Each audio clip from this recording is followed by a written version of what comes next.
Salut à tous, j'espère que vous allez bien. Et donc aujourd'hui on va revenir sur un jeu qui est passé un petit peu inaperçu. Il faut dire sur PS1 il y a eu tellement de titres que forcément il y en a qui sont passés au devant des autres.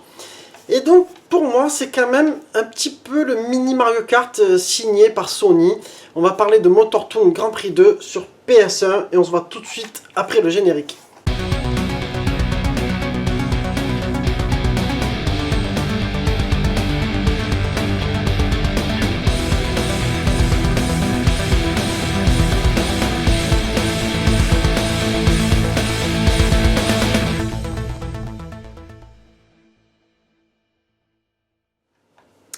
Alors, Motor Toon Grand Prix 2, il faut savoir qu'il y a eu un premier volet qui était sorti au Japon uniquement. Et alors, je vous dirais qu'il n'est pas mauvais, mais c'est pas flambant, quoi. Il n'est pas aussi abouti que le deuxième. Alors, pour reparler de ce nouveau volet, il a toujours été donc développé par l'équipe Polyphony Digital, qui s'appelait Police Entertainment de 94 à 98. Il est sorti d'abord au Japon le 24 mai 96, aux États-Unis le 10 juin 96, et chez nous, c'était l'époque voilà, où ça sortait souvent tardivement, c'est sorti en novembre 96.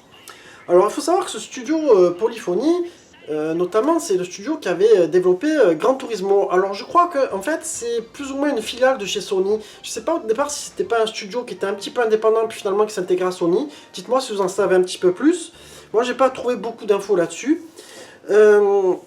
Alors un jeu un peu délire à la Mario Kart, en même temps avec des dessins très enfantins, avec...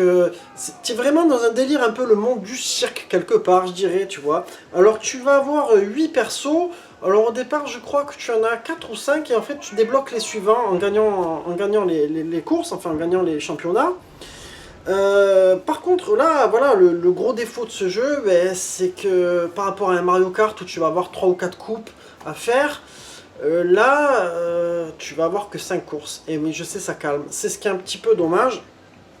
Mais sinon, ça reste quand même un jeu qui mérite qu'on en parle parce que il est bien foutu, il est bien réalisé. Tu as une originalité de décor, de graphisme.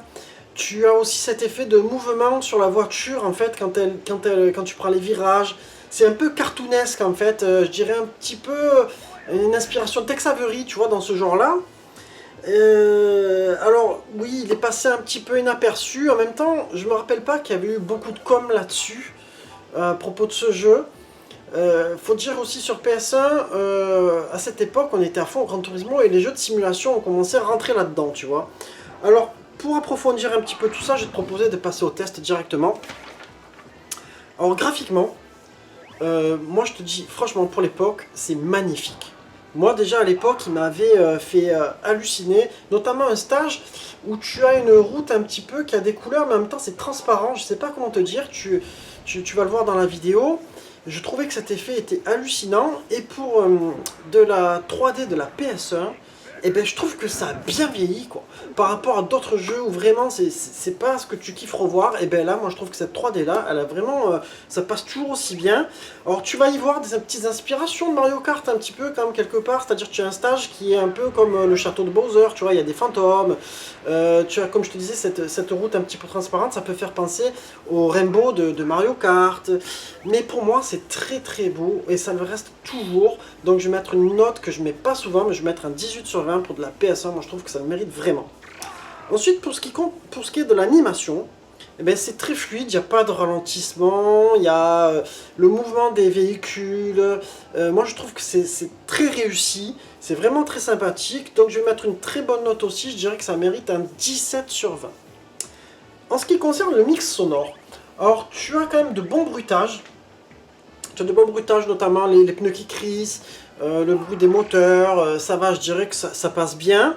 Après, au niveau musique, ils ont fait un truc vraiment dans un univers, voilà, comme je te disais, un peu cirque, un peu enfantin, etc. Alors, il y a des musiques qui sont très sympas. Après, je te dirais qu'il faut aimer. À des moments, ça peut un peu te paraître redondant, tu vois, un petit peu saoulant. Alors, moi j'aime bien, tu vois, mais je préfère le dire, ça peut pas forcément plaire à tous, mais ça reste de qualité. Donc je dirais que ça mérite un bon 15 sur 20 pour le mix sonore. En ce qui concerne la jouabilité, c'est un jeu très facile à prendre en main. C'est-à-dire que tout le monde peut arriver à jouer, même les enfants. C'est vraiment très souple. Tu vas avoir un bouton pour accélérer, un bouton pour faire tourner quand tu tombes sur la case, là pour sélectionner une arme en fait. Hein. Ça c'est pareil, c'est un petit peu inspiré de Mario Kart, c'est-à-dire que là au lieu d'avoir des espèces tu as des cases un peu comme sur le premier Mario Kart de la Super Nintendo, avec des dollars écrits, etc. Donc je te dirais, pour la jouabilité, ça mérite un 17 sur 20. En ce qui concerne la durée de vie, c'est là où malheureusement on va devoir sévir. Parce qu'on a un gros problème, c'est que tu n'as que 5 niveaux. Alors tu vas le faire quelques fois, tu vas le finir, tu vois. C'est un jeu que tu vas reprendre peut-être de temps en temps, te faire une partie. Mais du coup, même s'il y a plusieurs choses à débloquer, ça manque énormément de circuits. Vraiment, je trouve que ça manque de faire même plusieurs coupes comme ils ont fait sur Mario Kart. Plus qu'ils ont pompé le truc, pourquoi ne pas le faire un peu plus? C'est dommage parce que le jeu, sinon... il est vraiment réussi. Donc du coup, durée de vie, je te dirais que malheureusement, je vais mettre un 12 sur 20. En ce qui concerne le verdict, pour moi, c'est un jeu qui était pas loin de la perfection. Parce que, graphiquement, très bon. L'animation réussie. Le mix sonore, comme je te dis, ça passe plus ou moins, quand même. La jouabilité excellente. Et qu'est-ce qui nous manque? Ben, la durée de vie, c'est-à-dire le fait d'avoir plein de choses à faire, plein de circuits.